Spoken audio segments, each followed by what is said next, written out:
Bismillahirrahmanirrahim.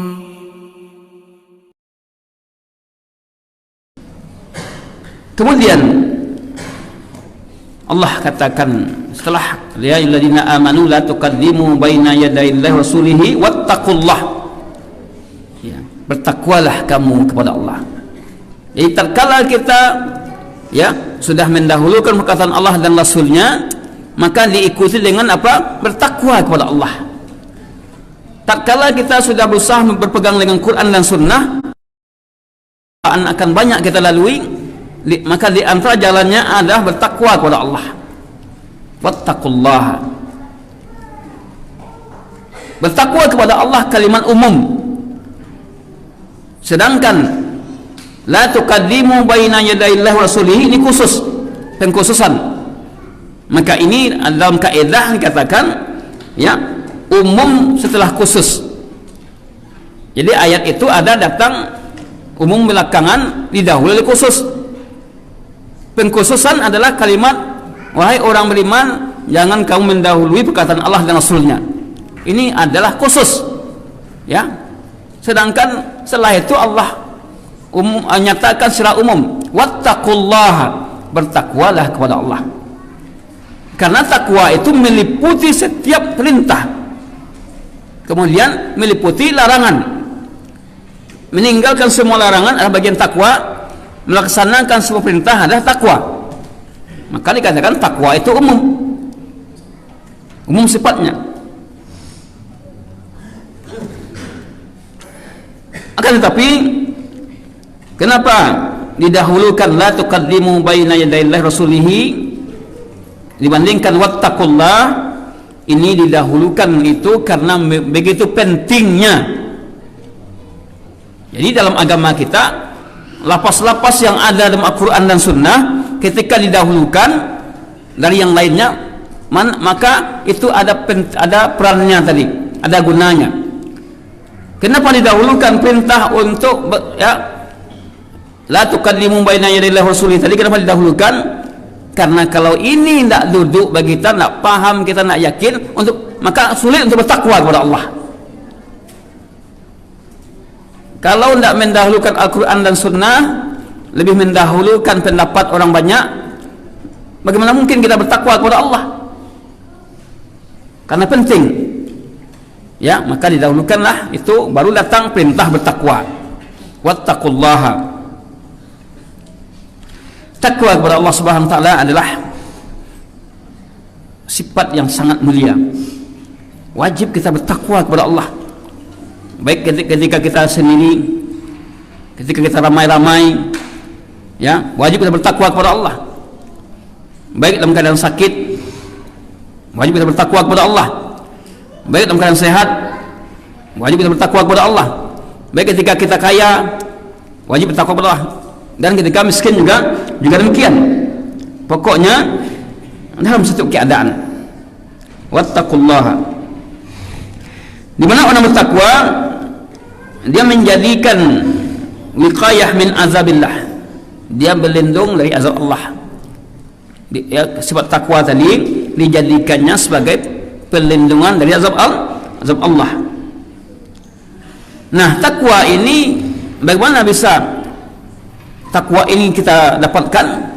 Bagaimana caranya? Idza qamal insan bi fi'lil awamir wa tarkun nawahi.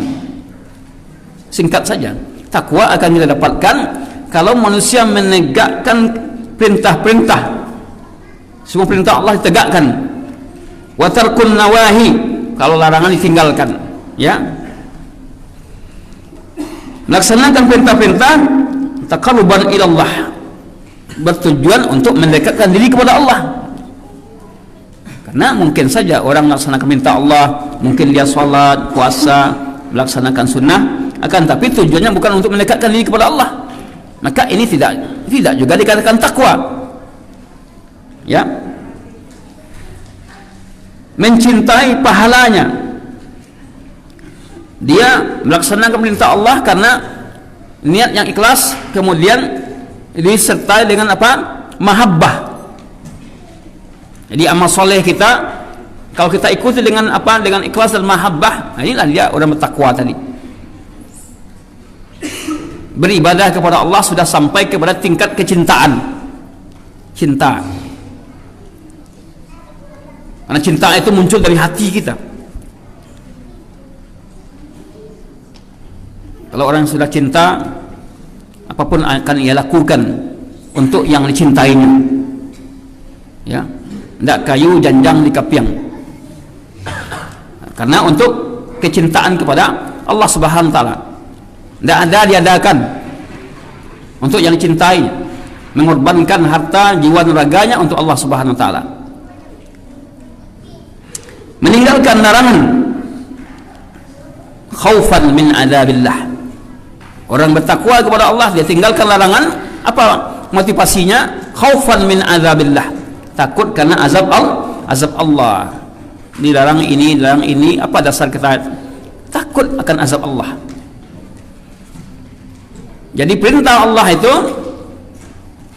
ya dilakukan antara ar-raja wal khauf. Raja berharap, khauf takut. Raja mengharapkan pahala dari Allah, balasan dari Allah. Khauf adalah takut akan dosa-dosa, takut kalau nak terima pahalanya oleh Allah Subhanahu wa taala. Maka di antara manusia ada orang yang ketika disuruh untuk bertakwa kepada Allah, maka dia berat baginya untuk melakukan tadi. Berat baginya untuk menjadi orang-orang bertakwa kepada Allah. Kemudian takwa ini jelas adalah untuk bisa meningkatkan takwa itu, at-taqwa hahun, takwa itu di hati. Dari hati buahnya apa? Amal. At-taqwa hahuna. Ya, Nabi mengisyaratkan takwa itu di sini menunjuk ke hati. Kenapa takwa itu di hati? Karena hati adalah raja dalam kehidupan kita. Dia akan memerintahkan manusia untuk berbuat baik, ya, beramal saleh. Hatilah. Maka jika hati baik, maka baik pula lah seluruh amal kita. Kalau hati buruk, buruk pula amal. Ada orang mengatakan, walaupun saya tidak beramal, hati saya baik. Bisa tidak itu? Gimana antum tidak salat lalu antum mengatakan hati baik, ya. Antum tidak melaksanakan perintah Allah, mana mungkin hati akan dikatakan baik? Karena hati yang baik itu diwujudkan dengan at-ta'ah, ketaatan kepada Allah. Itulah hati yang baik tadi. Maka Nabi mengatakan, innallaha la yanzuru ila suwarikum, Allah tidak melihat rupa kalian, wala ila jasamikum, tidak pula kepada jasad kalian. Tidak melihat kepada rupa yang gagah, ganteng, cantik. Tidak pula melihat kepada jasadnya besar, kekar. Walakin Allah, akan tapi Allah melihat kepada apa? Qulubikum wa amalikum, kebaikan hati kamu dan amal kamu. Dua dilihat oleh Allah, hati dan amal. Hati dan amal. Maka hati didahulukan baru amal. Ya. Karena amal akan baik jika hati baik. Sebab kalau hanya orang beramal saja tapi hatinya rusak, jelas amal tidak terima oleh Allah. Orang-orang munafikin di masa Nabi, mereka beramal, salat rajin, puasa rajin, tapi hatinya tidak baik. Maka mereka menipu Allah. Yukhadi'una Allah walladzina amanu. Mereka menipu Allah dan orang beriman. Mereka salat, tapi salatnya itu sebatas hanya gerakan-gerakan saja.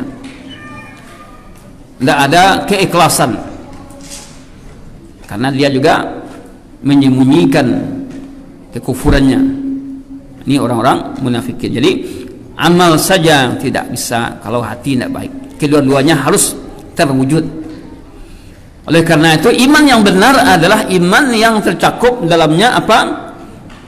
Al-lisan, al-qulub wal jawarih. 3 tiga aspek keimanan tadi. Apa aspek yang pertama adalah al-qaulu bil lisan, perkataan dengan lidah. Amantu, aku beriman, aku muslim, ya. Kemudian dari perkataan lisan melangkah kepada qaulul qalbi, hati, pengakuan bahwa aku beriman. Hati yang mengakui, bukan lisan. Lisan mengatakan, hati mengakui. Maka kalau hanya lisan, banyak semua orang pandai, tapi mesti diwujudkan dengan apa? Al-qulub, hati mengakui bahwa saya beriman kepada Allah, saya bertauhid kepada Allah. Baru diwujudkan dengan al-jawarih, dengan anggota tubuh, dengan amal saleh, dengan ketaatan kepada Allah. Nah, inilah yang seorang muslim tadi, seperti itulah iman tadi. Tiga aspek tadi tidak bisa lepas dari kita. Al-lisan, al-qulub, wal jawarih. Lidah kita mengucapkan, hati kita membenarkan, anggota tubuh kita mengamalkan gerakan-gerakan yang dicintai Allah dan diridai oleh Allah Subhanahu wa taala. Ikhwatul fillah yang dimuliakan Allah. Maka perintah bertakwa kepada Allah ini wajib kita tegakkan terus, ya. Ittaqillah haitsuma kun. Bertakwalah kamu kepada Allah di mana saja kamu berada, ya. Wa atbi sayyi'atal hasanah tamhuha. Ikuti kesalahan yang kamu lakukan dengan melakukan kebaikan, ya. Niscaya kebaikan itu akan menghapus kesalahan. Jadi kalau semakin banyak kita berbuat baik, maka dosa-dosa juga akan dihapus oleh Allah. Ini hebatnya Allah, sayangnya Allah kepada kita. Amal soleh menghapuskan kesalahan kita. Tambah dengan apa? Istighfar dan taubat.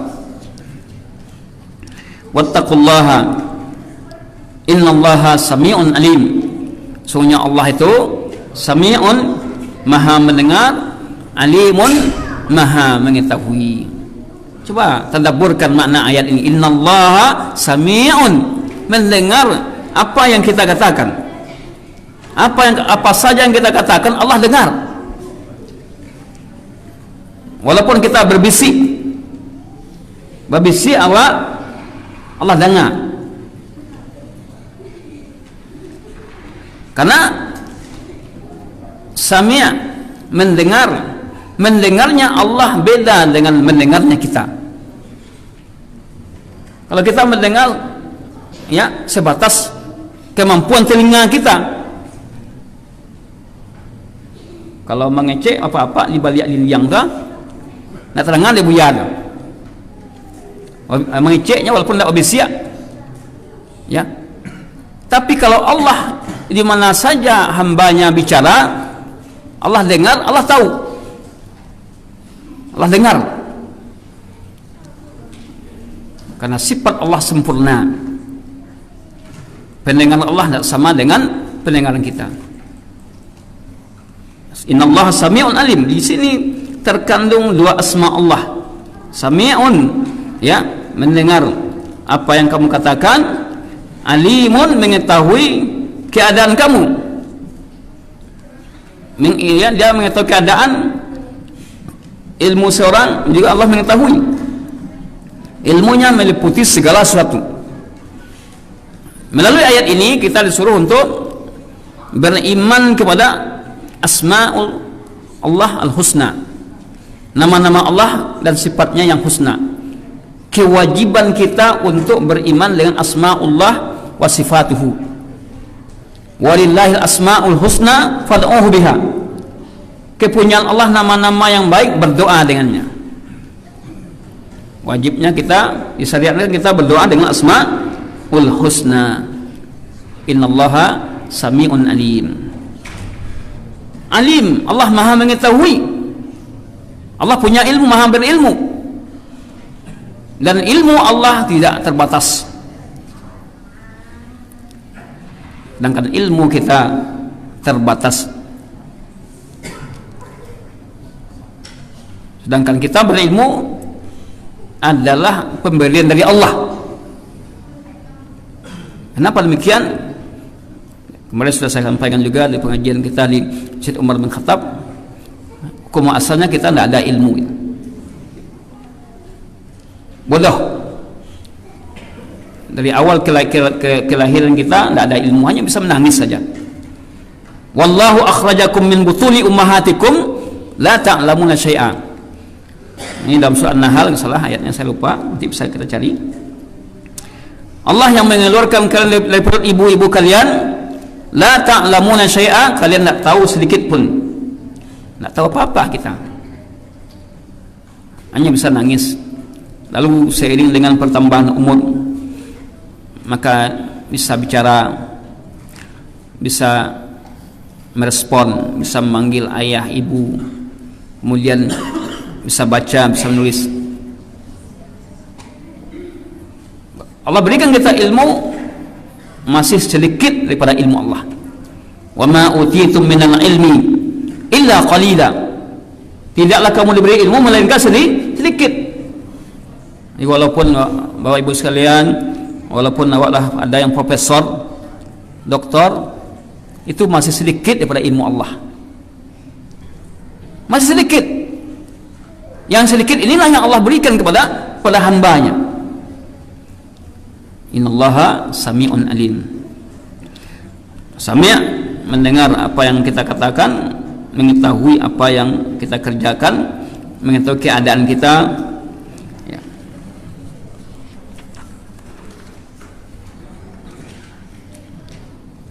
Kemudian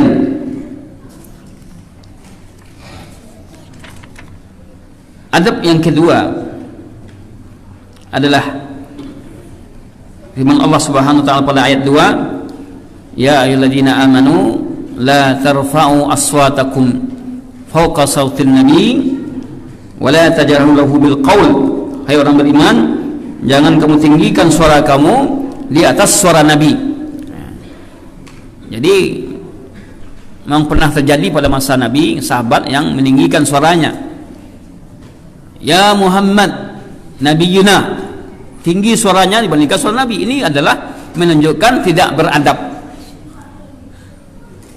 meninggikan suaranya dari suara nabi, meninggikan dirinya, mengaku hebat pula dibandingkan nabi. Nah, ada juga.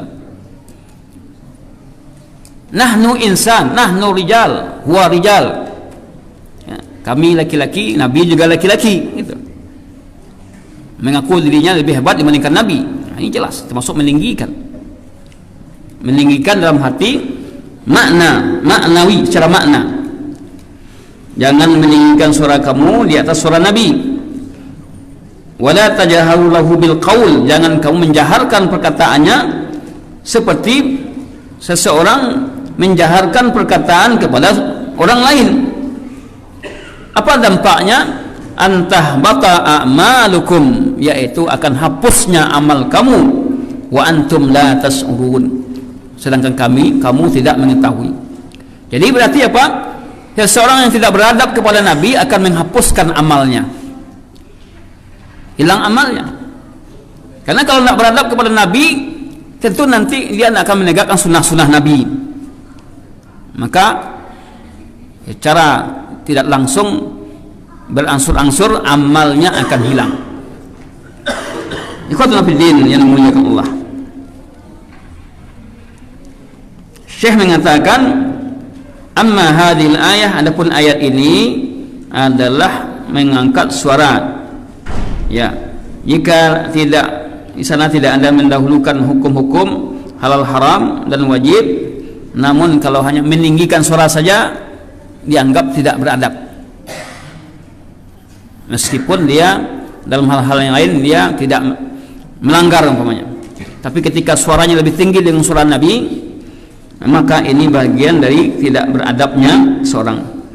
La tarfa'u aswatakum wa la tajharu lahu bil qaul, jangan kamu menjaharkan baginya perkataan seperti kamu menjaharkan atas sebagian yang lain. Ya, maka kita memanggil nabi pun harus sesuai dengan kemuliaan.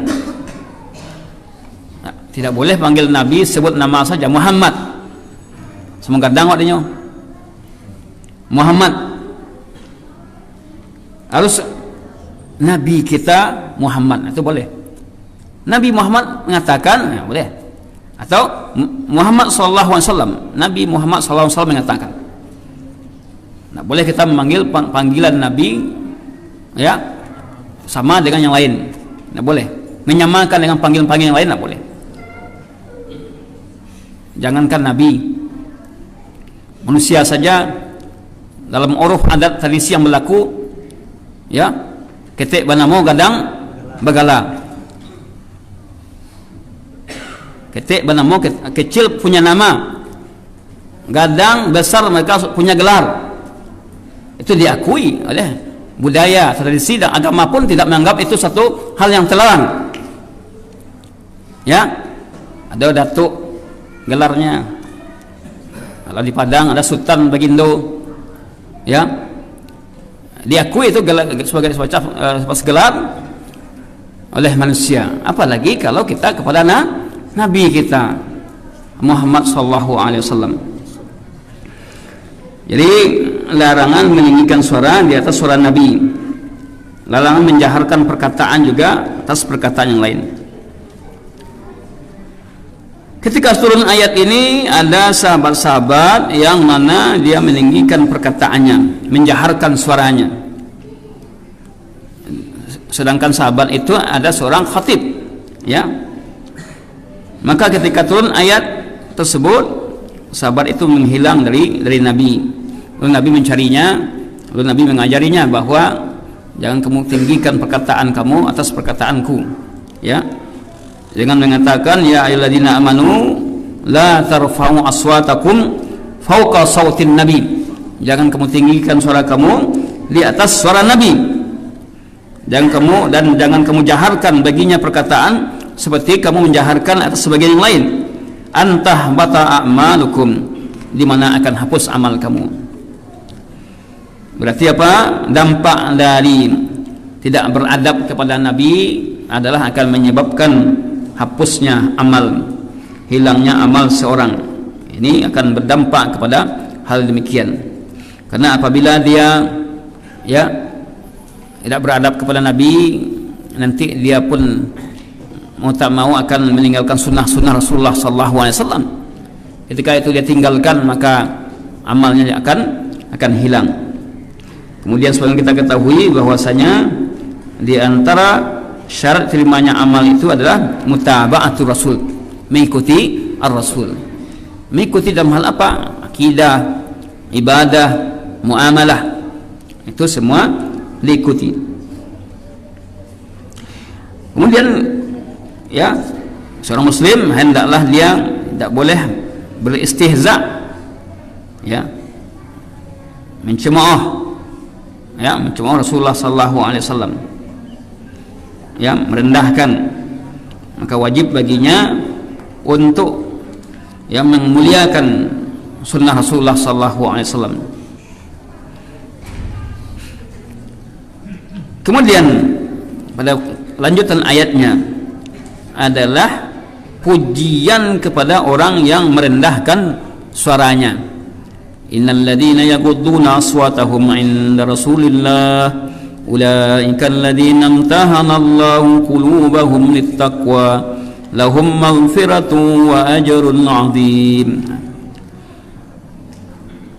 Sungguhnya orang-orang yang merendahkan suaranya, suara mereka, ya, terhadap Rasulullah sallallahu alaihi wasallam, ulaika alladzina imtahana Allahu qulubahum littaqwa. Mereka itulah orang-orang yang diuji hati mereka menuju ketakwaan. Lahum maghfiratun wa ajrun 'adzim, untuk mereka ampunan dan pahala yang besar. Qazanafidin.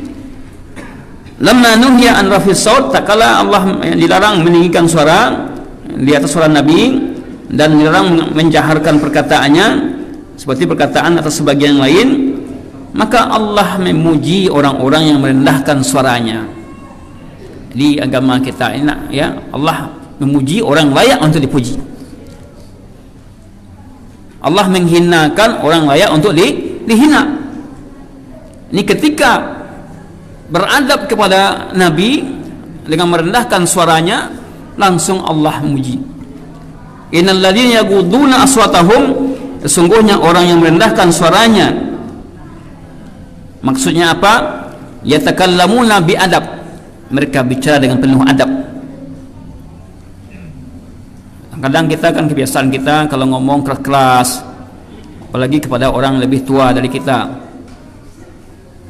apalagi kepada Nabi, berkata adalah dengan adab. Kemudian dengan menundukkan suara, ya, tidak melakukan keributan, tidak meninggi-tinggi suara, mengangkat suara. Hai Nabi, tidak demikian. Ya. Maka ketika seorang muslim mempunyai sifat yang demikian, maka apa kata Allah? Ulaikal ladzina imtahanallahu qulubahum littaqwa. Mereka lah orang-orang yang diuji hati mereka untuk takwa kepada Allah Subhanahu wa taala. Mereka yang diuji hati mereka untuk takwa kepada Allah. Ya. Syekh menjelaskan ulaika ini ada isim isyarat yang menunjukkan hal yang jauh karena ketinggian martabat mereka, maka menggunakan isim isyarat. Imtahanallahu qulubahum, Allah uji hati mereka, maknanya adalah Allah arahkan mereka untuk ikhlas menuju takwa. Hati mereka diisi dengan ketakwaan kepada Allah karena dia melaksanakan perintah Allah, yaitu mereka merendahkan suaranya di hadapan Rasulullah sallallahu alaihi wasallam. Mereka beradab dengan adab-adab Allah, ya, merendahkan suara mereka di hadapan Rasulullah sallallahu alaihi wasallam. Lahum maghfiratun wa ajrun azim, untuk mereka ampunan dan pahala yang besar. Ini buah dari beradab kepada Rasul. Buah beradab kepada Rasul itu apa? Allah ampuni dosa kita, Allah berikan ganjaran yang besar, ya, ampunan Allah terhadap dosa-dosa kita dan pahala yang besar dari amal saleh kita. Syekh menjelaskan kepada kita, ayat ini menjadi isyarat bahwa as-salah, kebaikan yang paling hebat itu adalah salahul qalbi, baiknya hati, ya. Sebagaimana perkataan Allah, imtahanallahu qulubahum littaqwa, Allah uji hati mereka untuk takwa. Jadi untuk bisa bertakwa ini hati diuji hati, ya, taat atau enggak. Nah, orang yang merendahkan suaranya berhasil menghadapi ujian hati. Merendahkan suara di hadapan Rasulullah, mereka berhasil dalam ujian hatinya. Apa yang membuat mereka itu merendahkan suaranya, merendahkan dirinya di hadapan Rasulullah, merendahkan suaranya? At-taqwa tadi. Takwa. Karena takwa itu letaknya di hati, bukan di mulut. Takwa letaknya di hati. Bisa jadi dia tidak menampakkan ketakwaannya, tapi di hatinya penuh dengan ketakwaan. Dia tidak melihat dengan ketakwaannya kepada orang lain. Kalau dia berinfak, bersedekah, dia tidak mau berkuar-kuar ke sana kemari, tapi dia diam saja, ya. Dia lebih banyak melaksanakan ibadah bagaimana orang lain jangan sampai tahu. Ini adalah bentuk ketakwaan. Maka orang munafikin menegakkan amal saleh, suka berkuar-kuar. Sedangkan orang mukmin tidak. Orang mukmin tidak demikian. Kecuali kalau bukan berkuar tapi memberitahu, mengajak sifatnya, motivasi. Contoh antum, ya, share grup, men-share kajian ini umpamanya, guna untuk mengajak, maka ini boleh. Bagaimana orang lain ikut, ini boleh. Sifatnya mengajak, bukan untuk meninggikan status. Jadi takwa itu di hati. Nah, takwa itu jelas akan membuahkan amal soleh. Takwa tidak akan bisa didapatkan dengan mudah, namun dengan perjuangan. Harus ada ilmu kita, amal kita, istiqamah kita berusaha untuk memperbaiki hati kita. Amma taqwal jawarih, adapun takwa hanya yang takwa al-jawarih, takwa dari anggota tubuh, hanya sifatnya memperbaiki yang zahir amal. Maka kalau hanya melihat zahir orang, zahir amal seorang tanpa melihat hati, maka orang munafik zahir mereka bagus, orang munafik. Wa idza ra'aitahum tu'jibuka ajsamuhum wa in yaqulu tasma' liqaulihim. Ini dia. Kalau engkau melihat orang munafik itu bagaimana mengagumkan jasad mereka, fisiknya, tampilannya, mengagumkan. Kalau mereka berkata, engkau karena mengagumkan tadi, engkau mendengarkan perkataan mereka, pandainya dia menghiasi perkataan, tapi di hatinya jelas, hatinya kotor, tidak ikhlas, ada kemurniannya.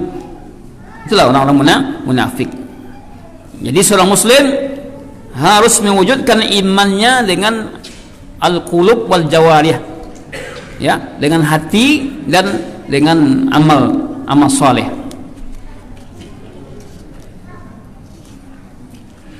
Memohon kepada Allah agar kita dimudahkan untuk menjadi orang-orang yang bertakwa kepada Allah Subhanahu wa taala. Kemudian pada ayat berikutnya, innal ladzina yunadunaka min wara'il hujurat, ya, hujurat aktsaruhum la yaqilun. Sungguhnya orang-orang yang mereka menyerumu dari balik bilik-bilik, kebanyakan mereka la yaqilun, tidak menggunakan akal mereka dengan baik, tidak berakal. Nah, ini juga bagian dari adab. Di masa Nabi ada sahabat yang memanggil Nabi di balik biliknya, balik kamar, memanggil. Maka di sini Allah Subhanahu wa taala mengatakan mencela mereka. Innal ladzina yunadunaka, mereka yang menyerumu dari balik bilik-bilik, aktsaruhum la yaqilun, kebanyakan mereka tidak mempunyai akal. Syekh menjelaskan kepada kita, ini merupakan celaan yang Allah berikan kepada mereka yang datang kepada Nabi, ya, Muhammad. Dia berteriak, Muhammad, keluarlah. Ya, yang datang itu orang-orang Arab Badui yang tidak tahu dengan adab. Arab Badui itu tidak tahu dengan adab, sehingga mereka mengatakan demikian. Aktsaruhum la yaqilun, kebanyakan mereka tidak ada akal mereka. Maksudnya apa? Akal di sini adalah ar-rusdu. Mereka tidak mendapatkan petunjuk yang baik. Karena akal itu ada dua, kata Syekh, aqlu rusdin wa aqlu taklif. Akal yang menunjukkan kecerdasan, ya. Yang pertama, akal yang menunjukkan cerdasnya. Yang kedua, akal yang menunjukkan beban, ya. Contoh, kalau orang yang dia wajib melaksanakan sholat, berwudu kalau sudah berakal, ini namanya akal beban. Akal cerdas adalah akal di mana akal cerdas ini lawan dari jahil, kebodohan. Ar-rusdu, akal cerdas, ya, namanya rusdu. Maka yang dimaksud dalam ayat ini bukan akal beban. Akal beban itu puasa wajib bagi orang berakal, salat wajib bagi orang berakal, ini namanya akal beban, ya. Namun yang dimaksud ini akal yang menunjukkan kecerdasan, kepintaran, ya. Jadi dia berakal tapi tidak cerdas, tidak pintar. perilakunya penuh dengan kejahilan. Aktsaruhum la ya'qilun. Kalau sekiranya mereka, walau annahum sabaru, sekiranya mereka sabar, hatta takhruja ilaihim, sampai kamu keluar kepada mereka, lakana khairul lahum. Jadi sekiranya mereka menunggu Nabi, tunggu Nabi dulu, nak manggil-manggil sampai Nabi keluar, maka ini lebih baik bagi mereka. Ini bagian dari adab. Banyak kita dalam hal adab-adab, ya, memanggil, adab-adab masuk rumah pun kadang-kadang kita kurang peduli terhadap adab. Pun kadang-kadang kita kenal dengan tetangga kita, kadang-kadang kita masuk rumah, Assalamualaikum, kemudian masuk langsung. Padahal di dalamnya ada istri orang, ada anak perempuan orang. Kalau nyendak baju di dalam itu atau artinya adalah baju asal-asalan gitu. Kita biasa aja. Atau kita masuk ke rumah saudara kita, rumah dun sana awak, lah biasa kalau masuk kan, bukan rumah kita ini. Hendaknya kita ketok pintu dulu 3 kali, panggil, ketok pintu, baru kemudian salam. Bukan masuk dulu baru salam. Ada orang masuk dulu, masuk rumah baru salam. Ya, ini bukan bagian dari adab. Maka agama kita bagi orang yang ngintip-ngintip boleh tonjok matanya, dan itu tidak ada kisas. Ya, li ajlil basar kata Nabi, karena gara-gara melihat tadi ngintip, tahu-taunya dia ngintip banyak, lalu kita tonjok matanya. Itu dalam fikih itu dibolehkan dan tidak ada kisasnya. Itu karena menunjukkan adabnya tidak ada. Ikhwatul fillah yang dimuliakan Allah, maka seorang muslim harus memperhatikan hal yang demikian. Kemudian di ujung ayat, wallahu ghafurur rahim, Allah maha pengampun lagi maha penyayang. Kenapa di sini wallah ada ghafurur rahim? Apa kaitannya dengan ayat sebelumnya? Kaitannya adalah kekeliruan. Kelirunya sahabat tadi yang memanggil Nabi dengan panggilan yang tidak baik, memanggil yang tidak tepat, meninggikan suaranya, atau memanggil Nabi dari biliknya. Ketika keliru, maka ada peluang di sini untuk apa? Minta ampun kepada Allah. Wallahu ghafurur rahim. Masya Allah, ampunan Allah itu sangat luas sekali. Bahkan dalam hadis qudsi, ya, akhir daripada hadis arba'in, wahai hambaku, ya, sekiranya dosamu setinggi langit, maka aku akan ampuni. Aku tak peduli dengan maksiat yang kamu lakukan. Masya Allah, ini kata Allah dalam hadis qudsinya. Asal kamu mohon ampun kepadaku dan tidak berbuat syirik. Karena syarat ampunan Allah itu yang pertama adalah ad-doa, berdoa kepada Allah. Yang kedua ar-raja, berharap. Yang ketiga istighfar, minta ampun. Yang keempat adalah tidak buat syirik. Lagi kita, ya, tidak melakukan kesyirikan, lalu kita minta ampun kepada Allah, Allah akan ampuni walaupun dosa hambanya setinggi langit kan. Tapi banyak di antara manusia tidak menggunakan kesempatan itu, ya, menyanyiakan peluang-peluang untuk ampunan Allah itu sangat luas sekali, tapi hambanya menyanyiakan. Allah mengajak bersegera untuk ampunan, wasari'u ila maghfiratin min rabbikum, bersegera kalian kepada ampunan dari Rabb kalian dan meraih surganya, terus langit dan bumi. Tapi tidak dilakukan oleh hambanya, karena memang untuk kebaikan itu setannya banyak setannya. Contoh, kalau kita datang pengajian, ada sehalangannya, anak-anak sakit, ya, besoknya tidak hadir, istri sakit lain, ada aja halang. Kalau kita tidak bersungguh-sungguh untuk, ya, memperbaiki diri kita, ya, banyak penghalang. Itulah yang harus kita lawan.